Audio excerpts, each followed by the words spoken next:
So I say in my commentary, however, I don't want my readers or my viewers to get the impression that I have completely rejected prevailing Christian interpretations surrounding this particular passage either. So we're going to look through half a dozen different Christian perspectives on this chapter. Like I said, the first one we're going to get to tonight, we're going to take a bite out of, is Pastor John Piper.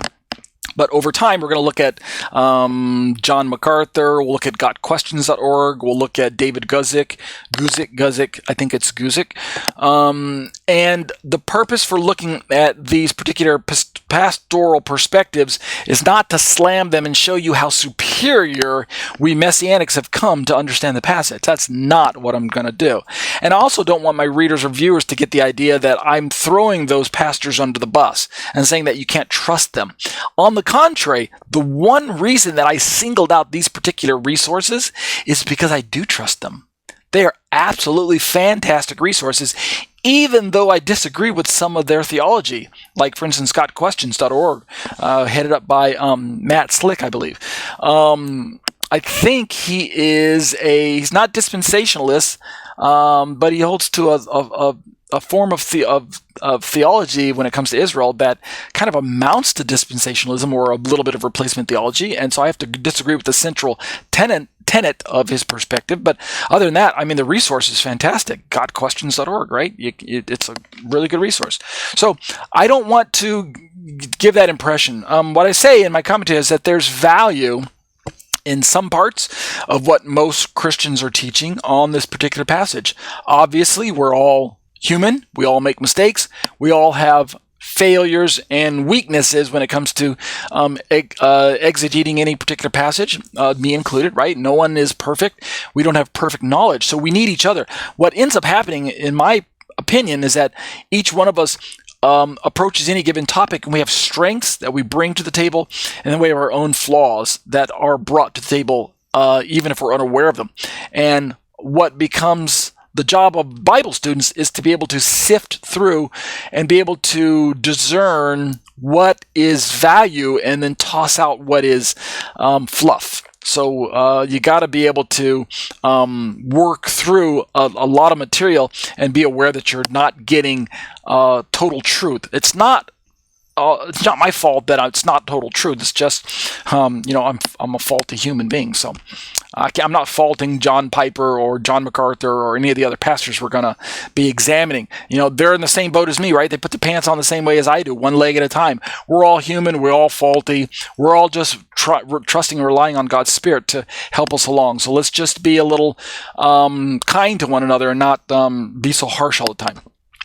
I say in my commentary, I simply want to challenge the average Bible student or pastor to consider what I believe is a more historically and biblically accurate way to understand Yeshua's parable in this section, right? And we're going to keep referring back to the parable over and over again, and we're going to do this in order to uncover the heart of the Master's teaching here. I think Yeshua would be one of the first ones to say, if you're going to misunderstand my teachings, then you need to go back and keep praying about it and rereading it and restudying it and just keep digging. And sometimes it takes a while to get to the truth of the matter. I don't know if you're like me, but sometimes I'll read through a passage of the Bible and I don't get it right away. I'll read it over and over again. I'll pray about it. I still don't get it right away. It just means that I've got to dig a little bit deeper and trust God and be patient for Him to show it to me, to reveal it to me, to explain it to me. And so the Bible is this lifelong book. It's not something you're going to master in a year, or even if you read through the whole thing in a year. It's not meant to be that way. It is a gift. It's a love letter from God that we're meant to go through over and over and over and over and over. We can't exhaust the truth in God's words, right? It's inexhaustible. You can't plumb all the depths in your lifetime, which is why it's such a wonderful resource. You're just going to go through it over and over. Every time I read a passage over and over again, I find new things that I didn't catch the first time. And isn't that wonderful? So let's just learn together, okay, and not be so judgmental against each other. Here's what I say. Let me briefly explain how I stumbled upon this particular study, and then move right into a few examples from well-respected Christian sources before examining a few Messianic sources for comparison.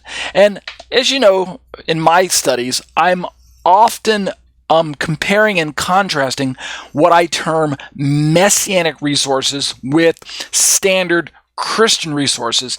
And the distinction I'm making is not that one is better than the other, like we Messianics have all the answers and you Christians are just so pitiful. That's not the comparison or contrast I'm hoping to set up, and that's not the message I'm trying to send through these particular teachings.